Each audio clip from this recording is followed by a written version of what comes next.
ഞാൻ വിളിക്കാൻ പോണേ പവർ 90. ജോൺസിനാടാ എന്റെ ഗെയിം പോയി. അടുത്ത എന്നെ തോപ്പിക്കാൻ പറ്റത്തില്ലടാ നിനക്ക്. Big Show weight 450. അയ്യ ഇവനെ അയ്യേ നിന്റെ മൊത്തമാണ് ഞാൻ മേടിച്ചതാ. ജയിച്ചടാ. നീ ഇവിടെ തന്നെയൊന്നോ ഞാൻ തോറ്റിട്ടില്ല. ഞാൻ അവിടെ കാർഡ് വെച്ചിട്ട് ഇപ്പൊ വരും ഇങ്ങോട്ട്. പോങ്കോ ബ്രോക്ക് ലെസ്നർ പറയണ്ടല്ലോ. റാങ്ക് കാണണല്ലേ. ഒരു 10 കാർഡ് കടം തരും. അവൻ തീക്ക് പിടിക്കാനാ. നിക്കടാ ഞാൻ ഇവനെ തോപ്പിക്കണം. ഇപ്പൊ തോക്കൂ നോക്കാം. ആദ്യത്തെ പിടിച്ചോ. കാർഡ് 11 രൂപ. ഇതൊക്കെ എന്റെ കാർഡാളി. ഒരു 10 കാർഡ് എന്റെ 10 കാർഡാ. ഞാൻ നേരത്തെ 10 കാർഡ്. എടാ മോങ്കോ നീ ഇന്നലെ പിടിച്ച ബെൽറ്റിന്റെ നെയിം ചിലപ്പോ ഞാൻ തിരിച്ചു പിടിക്കൂല. അവൻ ചെയ്തു വേണം. ഓണർ വെയിറ്റ്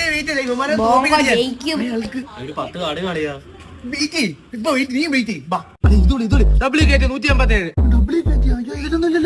ഒരു 10 കാർഡ് അത് ഒരു 10. എടാ ഇത് ക്രിക്കറ്റ് ആണോ? സോറി. ഞാനോട്ട് കളിക്കുന്നത്. ഇവന്റെ കൂടെ കളിച്ച എന്റെ എല്ലാ കാർഡും കൊണ്ടുപോകും. ഇല്ല ഞാൻ നിർത്തി. നീ വേണം ഓർഡർ ഇവൻ.